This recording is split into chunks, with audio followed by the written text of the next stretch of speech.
Sorotan mata dunia tertuju di grup F dan Jerman akan bertarung dalam pertarungan hidup mati. Ya, ini bagaikan final saat mereka akan menjamu Portugal di Allianz Arena. Pertanyaannya, mampukah Jerman mengalahkan Portugal? Itu yang akan kita bahas dalam konten kali ini.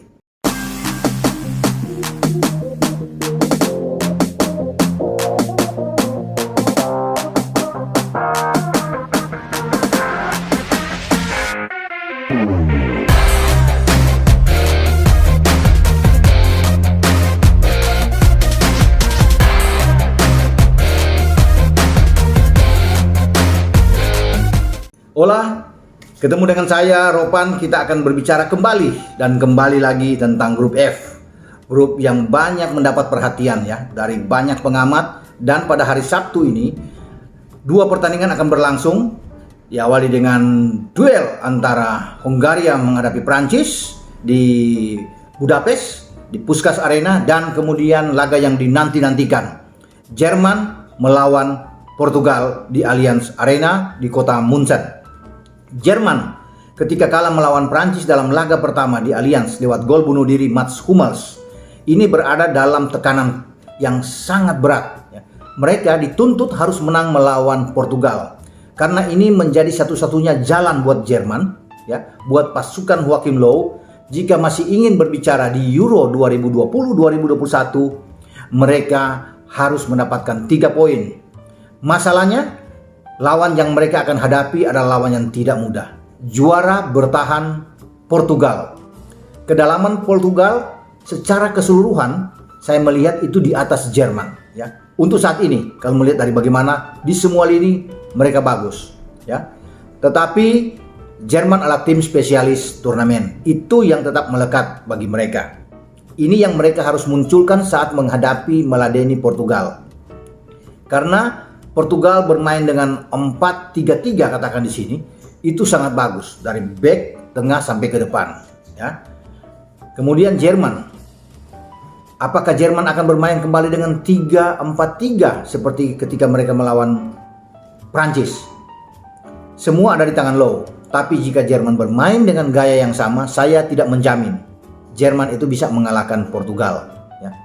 Jika Jerman kembali dengan pola 4 back, sekali lagi dengan 4 back, entah dengan 4-3-3 atau 4-2-3-1 di dalam skema permainan dari Joachim Löw, saya masih yakin bahwa Jerman bisa mengalahkan Portugal ya. Mereka pun masih bisa keluar sebagai tim ketiga terbaik yang bisa lolos dari grup F. Kalaupun pertandingan itu berakhir imbang dengan Portugal, mereka harus melawan Hongaria dan bisa menang melawan Hongaria dengan 3 poin tambahan, berarti ada 4 poin. Kemungkinan lolos sangat besar sebagai tim ketiga dan mereka bisa menghadapi Belanda di babak 16 besar. Jadi itu yang ditunggu-tunggu. Namun sebelum ketemu Hongaria mereka harus fokus. Jerman harus fokus menghadapi Cristiano Ronaldo dan kawan-kawan. Karena bagi pasukan Fernando Santos, mereka juga ingin memenangkan pertandingan. Karena dengan 3 poin tambahan dari Portugal setelah mereka mengalahkan Hongaria, ini akan membuat mereka 6 poin. Mereka pasti lolos ya, mereka pasti lolos. Kemudian bagaimana Prancis bisa mengalahkan Hongaria? Prancis dan Portugal akan lolos. Tinggal menunggu Jerman ya. Tetapi Jerman kalau kalah tipis peluang untuk lolos ya. Walaupun menang lawan Hongaria, saya pikir hitung-hitungannya tipis, sangat berat dengan tim-tim lain. Kalau tim-tim lain yang ada di grup di luar grup F bisa mendapatkan poin 4 misalnya, atau katakan poin 3 sama seperti Jerman, tapi selisih golnya lebih tinggi dari Jerman, Jerman out. Jadi itu saya katakan bahwa mereka tidak boleh kalah ya, tidak boleh kalah. Kalaupun imbang, masih akan nasib mereka akan ditentukan lawan Hongaria di Allianz. Tapi paling enak bagi mereka adalah menang. Sulit memang untuk bisa melakukan bahwa mereka akan menang dengan skor yang sangat gede, sangat besar. Cukup 1-0 atau 2-1, ini adalah modal kuat ya buat Jerman ketika Jerman harus berhadapan dengan Portugal. Tapi kembali ke skema permainan, jika bermain dengan 4 back, saya itu sangat yakin. Kemudian 4 back itu bagaimana? 4 back bisa aja 4 back itu bukan Kimmich yang di bek kanan. Kimmich itu didorong aja bermain agak ke depan, bermain sebagai DM, ya, lebih bertahan atau double pivotnya bermain bersama Gundogan. Nah, 4 back di belakang bisa di kanan ganti posisi dari Kimmich adalah Klosterman atau Matthias Ginter yang bisa bermain dari kanan. 2 back tengah itu dimainkan oleh Rudiger dan Mats Hummels. Sementara di kiri bisa aja lagi coba Robin Gosens yang bisa dimainkan. Ya. 2 di tengah saya katakan tadi yaitu Kimmich dan Gundogan. Artinya dalam bertahan Kimmich bagus. Ini jauh lebih fleksibel bagi Jerman kalau bermain dengan pola seperti ini. 3 di depan Kimmich dan Gundogan itu bisa Müller, bisa Havertz, dan bisa Gnabry. Itu untuk mendukung lini serang. Di depan striker siapa? Tidak ada striker lain lagi. Timo Werner dimainkan aja. Jadi dengan 4-2-3-1 dengan ada striker murni depan, Jerman tidak bermain dengan false nine. Ini saya pikir memungkinkan mereka bisa menang melawan Portugal. Ya, karena Portugal kita tahu bersama akan bermain dengan pola 4-3-3. Ini mereka akan bermain lebih terbuka. Agak enak bagi Jerman karena mendapatkan lawan yang bermain lebih terbuka seperti Portugal. Jerman selalu menang melawan Portugal kecuali 2012. Ya, setelah itu mereka bisa mengalahkan Portugal. Bahkan di 2014 setelah Jerman juara, Jerman menang 4-0.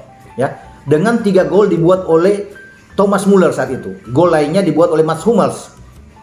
Dua-dua pemain tersebut yang mencetak gol ke gawang Portugal di 2014 ketika mereka bermain di grup yang sama, ya, itu hadir dalam pertandingan nanti. Jadi Hummels dan Müller itu akan hadir, ya, bermain bersama dengan tim Jerman.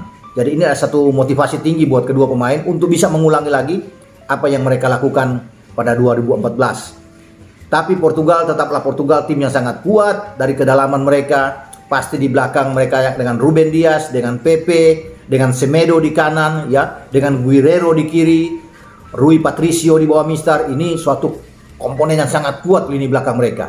Ini menjadi ujian berat bagi Timo Werner kalau dimainkan sejak awal bersama dengan Müller, Gnabry dan Havertz untuk membongkar pertahanan 4 pemain yang saya katakan tadi.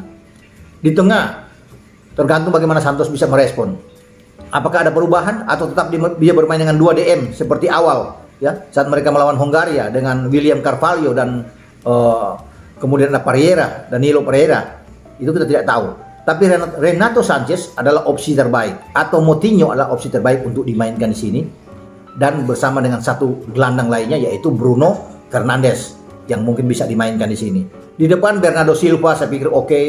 Kemudian Cristiano Ronaldo adalah alternatif yang baik yang bisa dimainkan, dan kalau mereka lebih berani memainkan sejak awal Andre Silva itu jauh lebih bagus.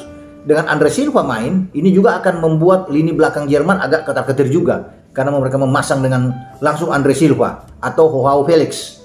Tapi saya lebih senang dengan Silva dulu, pemain yang bermain di Bundesliga Jerman yang tahu tentang karakter pemain-pemain Jerman karena dia menjadi top skor di Eintracht Frankfurt.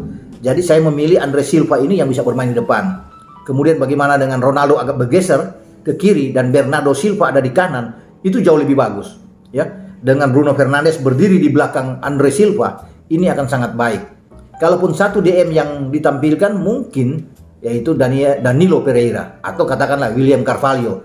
Satu lagi Renato. Ini akan jauh lebih bagus bagi Portugal untuk menghadapi Jerman.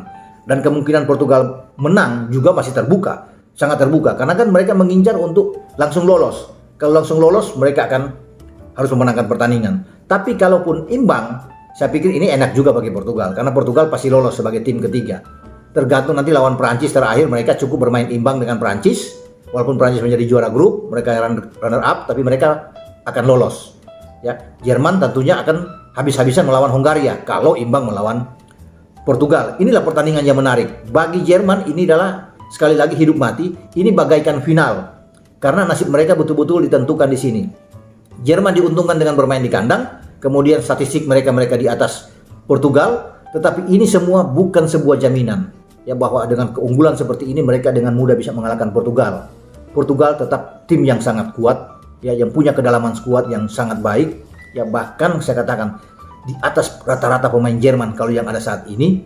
Tetapi itu pun tidak akan menentukan bagi Portugal walaupun di atas Jerman, karena Jerman punya mental yang kuat yang mengharuskan mereka sekarang untuk bisa menang. Dalam posisi yang tertekan seperti ini, di sini yang kita akan lihat mental Jerman, apakah mereka akan kembali bangkit untuk bisa meraih kemenangan. Kita akan tunggu dalam pertandingan nanti di Allianz. Jerman hanya butuh 1 gol ya.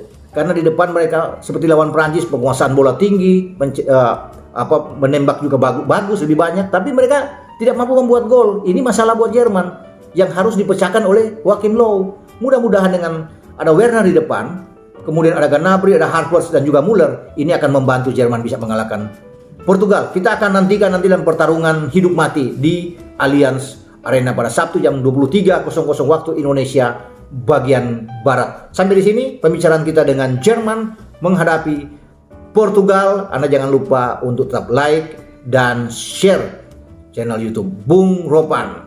Oke, ciao.